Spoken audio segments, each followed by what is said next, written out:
Hi, welcome to the Marketing Podcast. I'm Heather Watson. And I'm Brendan Quigley. And we're here to talk about everything marketing. But first, I want to talk about coffee. Or lack thereof. The lack thereof. Brendan, you know how much I love coffee throughout the day. I tend to sip a lot of coffee. Necessity. And we made a stop at a local fast food giant. We will not mention their name.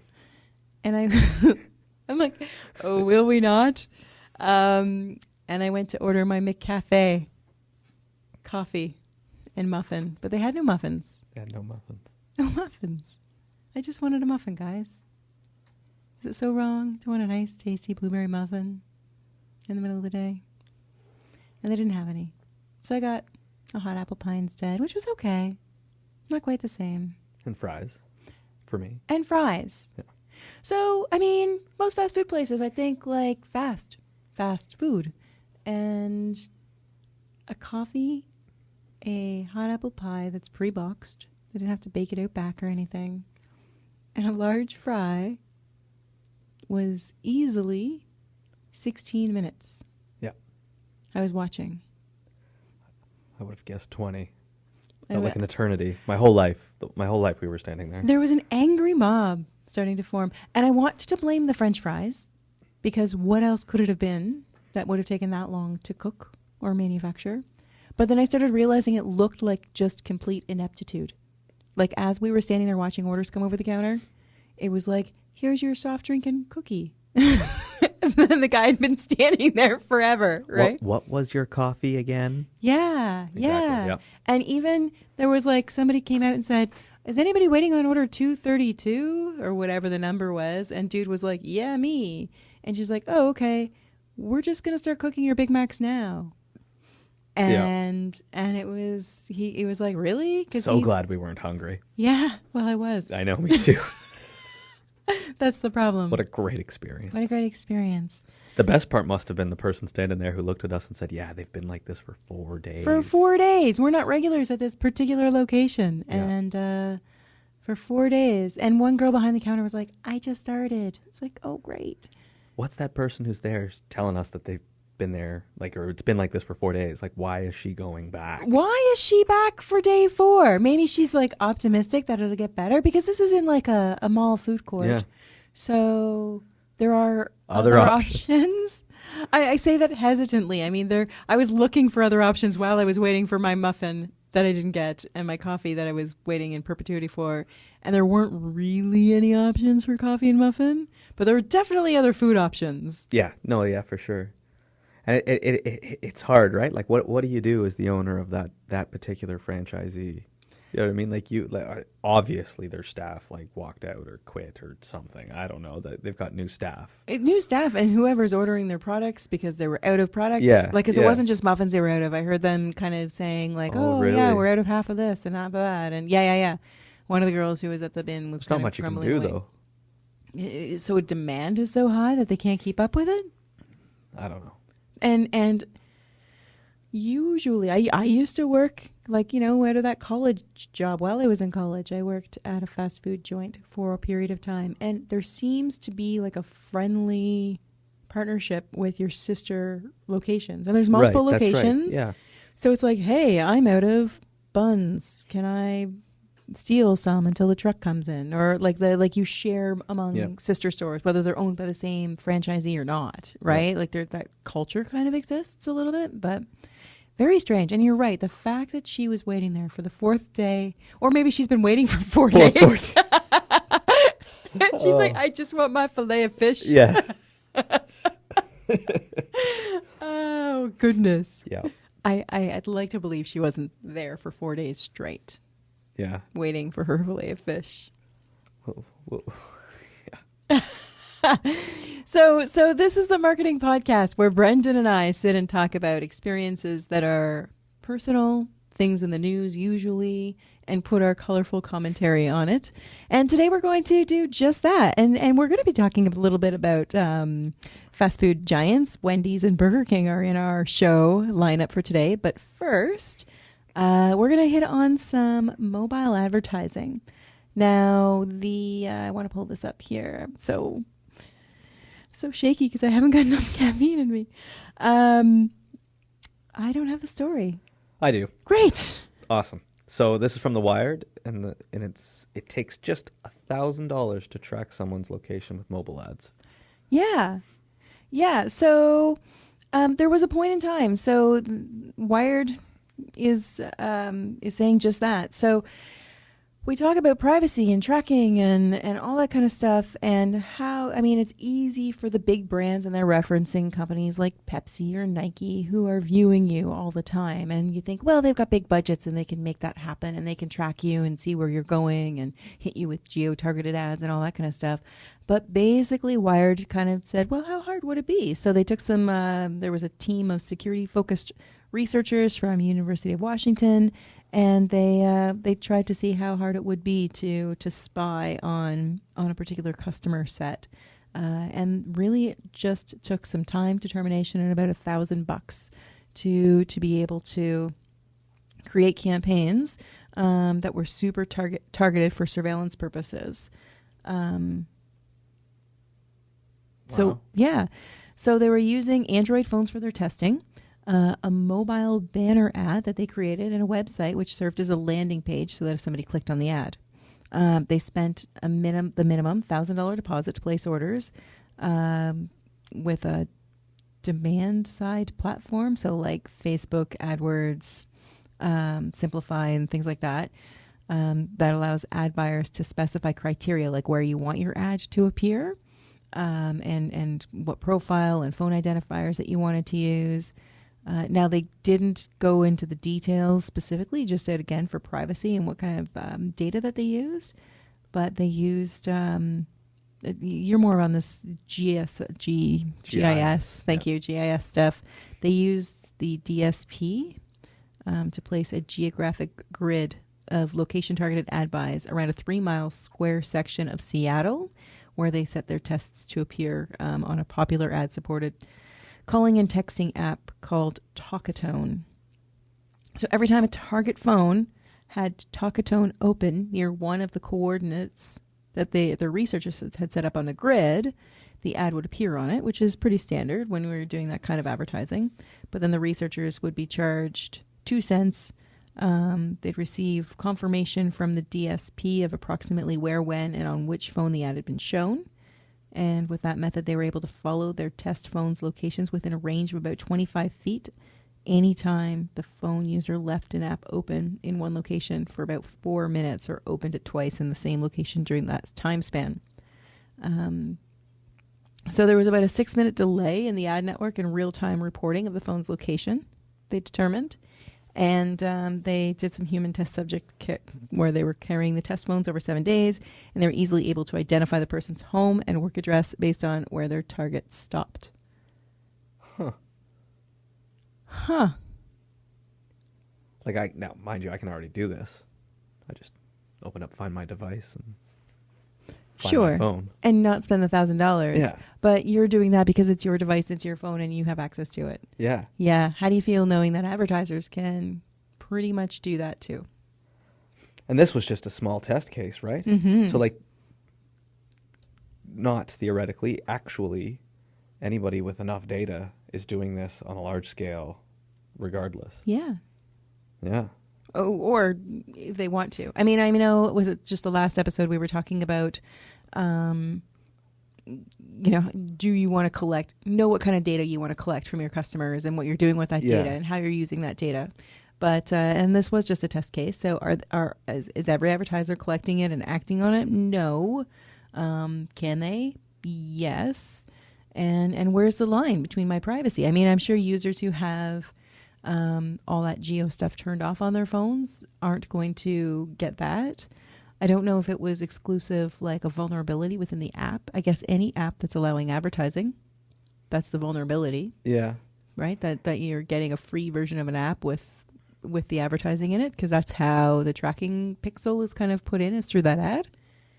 I mean, we know this, right? Like, we know that, if you're using free Wi-Fi in an area, we can see what their device is, what their ISP is. Heck, even if you're close to free Wi-Fi and your phone reaches out a lot of that information. What apps you're in, while you're using that network, like all that kind of stuff is there for gleaning information from.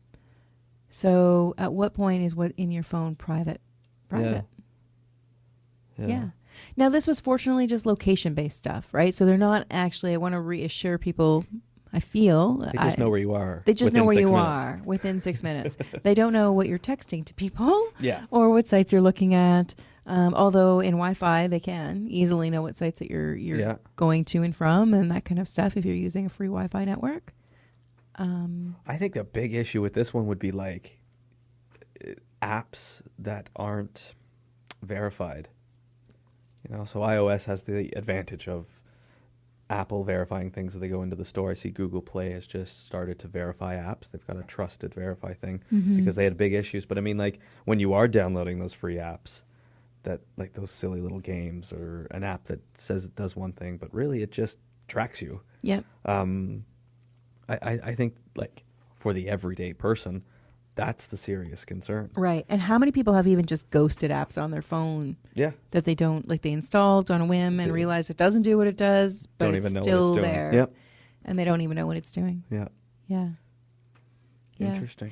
And like, so let's put the marketing spin on this, right? Like if I'm an advertiser and I want this information, what do I want this information for? Why do I want to track the whereabouts of users? It's the digital billboard, right? Like I think I want to know their whereabouts. I want to know your walk home to and from work and what the stops are. Because if I know you are my target customer because you reach a certain demographic, then I can maybe decide whether or not to invest in advertising on this at street level. That or understanding, like I know from a mapping point of view, understanding the population density in an area would tell you if they need another gas station. Mm-hmm. And so if you had this information about users, because you're advertising, you know a little bit about their demographic, what websites they're using, what apps they're using, then you could say, hey, this would be a great spot for, a hipster milk cafe or something like that. Right. A hipster milk cafe. That's the next, that was our next project. Chocolate milk and white milk. That should be a lot faster than my McCafe was today. Oh, boy. Still burning over it. But yeah, no, the information would be valuable, but only to like really specific people. You know what I mean? Like I'm surprised that the researchers were able to do this with so little skin in the game. Not very sophisticated. It was just $1,000, right? Like they just said, hey, here. And if, let's say you were trying to track a single person and you knew that they lived in this town, wouldn't be that hard to spend a couple $1,000s and start to narrow it down, right? Yeah. Yeah. There you go. So if you were looking for a reason to not use your smartphone as often, turn it off and throw it away. Throw it away forever. My father-in-law and his flip phone, I think, is looking more and more viable as we go on. Speaking of fast food, slow fast food, as we were earlier, Burger King and Wendy's are making headlines. Wendy's, we love Wendy's. We talked about Wendy's back in episode 1. Do we? Did you see what they did? They got rid of their nuggets. They got rid of a particular type of nuggets, not their nuggets. We don't want to spread misinformation because them getting rid of nuggets would create mayhem. They dropped their spicy chicken nuggets, the spicy ones. There's other kinds? I guess. Yeah. Depends on your perspective. So Wendy's dropped them and they're facing social media backlash. Sacre bleu. Yeah, exactly. And Burger King is taking advantage of the situation. This is the best part. They've launched their own limited run take on the item. So they're doing their own version of spicy chicken nuggets. And they're promoting its new nugget, offering by giving away a free 10-piece order to customers named Wendy. So they did that on October 13th. As well, those not named Wendy can pay $1.49 for a 10-piece box. I'm pretty sure this is the definition of cheeky. It's pretty cheeky. Like, I think this is like cheeky right there. Yeah. Yeah. And I mean, it's funny because back in episode 1, and we'll link to it in the show notes on the marketingpodcast.ca, we talked about how Wendy's is pretty savvy on social media. And they engage their customers in a fun way, and they've got a great tone of voice. And here they kind of got scooped at their own game, right? They got like checkmate, says Burger King, right? So, I mean, there's a history, and this article on Marketing Dive talks about it as well, that there's been a history with fast food chains enjoying taking digs at each other. But marketing stunts in recent years have developed an especially competitive edge, with Burger King and Wendy's serving as standout examples. So around this time last year, Burger King, right, I forgot about this. Burger King decked out a restaurant in New York as the ghost of McDonald's, with a sign that read, "Boo, just kidding, we still flame our grill. We still flame grill our burgers. Happy Halloween." So like they were trying to make their store look like a McDonald's to psych out. Oh, interesting. Like this is a Halloween joke, Yeah. right? And of course, there was also a Twitter rap battle with Wingstop and Wendy's. So Wingstop's another poultry-centric business in the States, and there's been kind of a back and forth. Even brought in Rick Ross. Oh gosh, they did a Rick roll. Who happens to be an investor in Wingstop, which is awesome. So this cheekiness between fast food giants is kind of a known thing. I mentioned it before. Taco Bell used to be so good at it for a while. And in the game, we've seen competing restaurants across the road from one another in the fast food business kind of go with their own little sign wars. Yeah. Exists. I think really what this is outlining is opportunity. Opportunity. Thank you. Opportunity. But basically the opportunity. So Burger King saw that Wendy's got rid of their nuggets, and they said, hey, let's make some spicy nuggets for a day and sell them, because it gave them the press. Right. But they've kind of moved pretty darn quickly to be able to crank out a recipe across their franchises across the country. Yep. No, I agree. But it's that speed that's created this press and created this backlash against Wendy's on social media. You know what I mean? It's like the mob is turning on Wendy's again, you know? Yeah. And I think that's the lesson to take from this story, is like be able to change what you're doing or pay attention so that you can respond to what's going on around you, right? Yeah. You can't just have everything on autopilot all the time, because you'll miss these opportunities. Yeah. No, that's a really good point, I think. And it doesn't matter what business you're in and who your competitors are. It's just being tuned into your ecosystem. And I don't think this is a real, I don't think, Wendy's is upset that Burger King has done this. I think they're probably saying that was a good job. You know what I mean? As in, it's rivalry. It's not mean. You know? And I think those are the things that businesses should look for, is build a healthy rivalry with your competitor. You don't have to hate them. You just have to have that fun interaction. Right. And I think customers will love you for it. Yeah, I mean, I think everybody loves a great little rivalry, like being on the sidelines, thinking a sports reference, right? You've got, whether it's two college teams that are, neighborhood teams that are constantly battling back and forth and have a history of it. I know in my town there was, hockey. The town one town over, and our town would always be at clash. And this is like junior hockey. These are like 10-year-old kids. It's the best time to yell. No. Well, but we love that kind of story of a rivalry and who's going to one up who the next time, right? And it gets people thinking and engaged and wanting more. Yeah. And how hilarious would it be if two bookstores were rivals? Yeah. You know what I mean? How funny would it be? Two knitting supply stores were rivals. Who could knit them? I guess I'm coming up with random ideas because I'm saying this is a good way to do it. It is. Although at some point in time, part of the rivalry, and I think this is an important thing to point out, because if it is two knitting stores, for example, you can't just enter into a rivalry or claim a rivalry without kind of letting the other people know what's going on. Oh, yeah. Right? And so that even if they choose not to engage, at some point, hopefully they'll take bait, and now the game is on. Hey, I wouldn't be against even telling them. No, right? Yeah, that's we're going to have point. a knit off. You know? Yeah, right? Whatever it is, say, this is what we're going to do, and we're going to throw it down and, play or don't play, but we're doing it just to kind of poke the bear a little bit and see, because it's no fun if you're just one-sided and it looks like you're attacking somebody too, right? No, yeah, and that's what you want to stay away from. You're not trying to be mean ever, and I think that's again when you look at the Burger King and Wendy's example here. That's exactly what it is. It's not Burger King being mean. It's just them like swooping in and being like, checkmate. A little snarky. Gotcha. You know, and maybe Burger King was going to be doing spicy chicken nuggets anyways. And they were like, shoot, let's do this. Right? So, or they had the recipe and they shelved it and they took advantage of it, you know? Yeah. So yeah, just a fun little story. I love what these guys, like not just these guys being Burger King, Wendy's, but fast food chains do when it comes to getting that attention. So I'm sure we'll see more trends of this down the road too. Angry fast food joints. Angry fast food Should have joints. seen the mob outside of the McCafe place. Well, and that's it, right? Like, so the McCafe place is right beside a sandwich artist restaurant. And as I was standing there looking, it's like they've got a little tabletop sign, maybe a bit bigger, that said that they had coffee.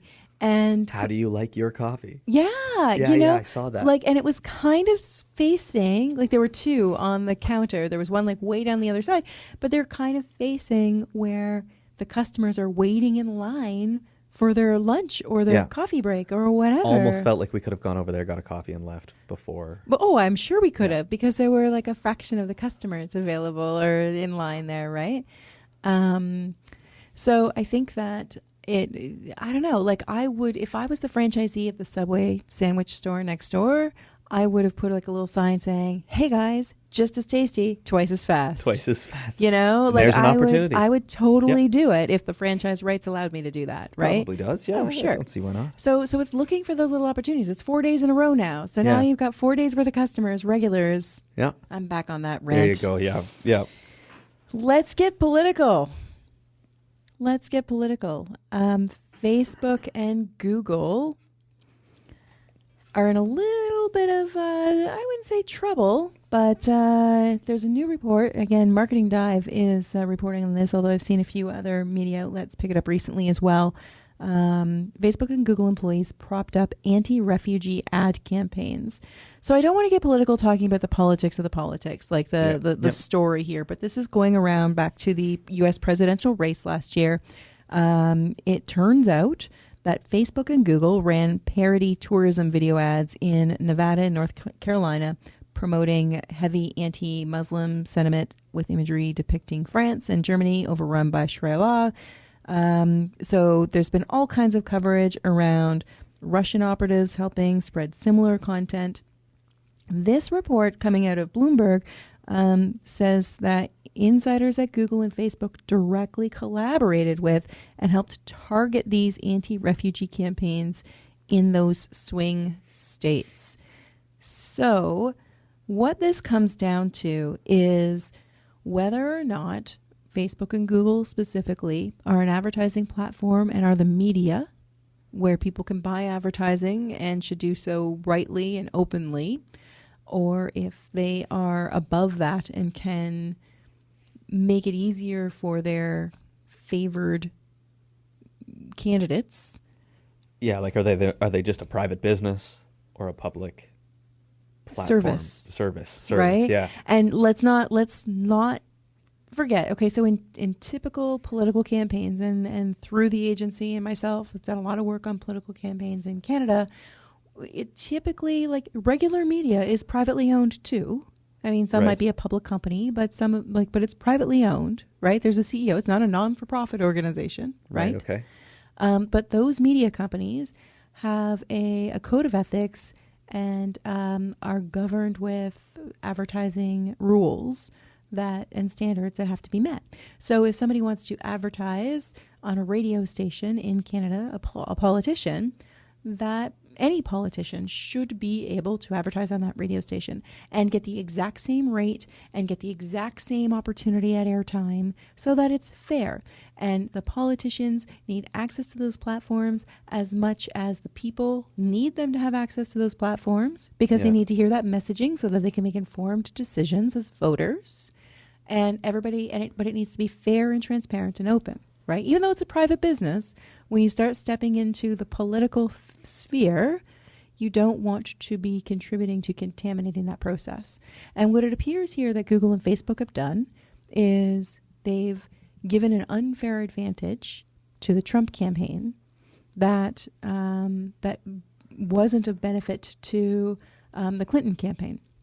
They didn't have the ability to leverage these same tools. Okay. Right? Yeah, right. So Facebook and Google need to step back and take a hard look at whether or not they should have done that, whether ethically they could have done that. I was going to ask, is there evidence of them doing this in the past? Like the campaign that recently happened is probably one of the most, noteworthy examples of this. But is there an example of maybe Facebook or Google trying to swing this in the past? I'm not sure. Pause this for a sec.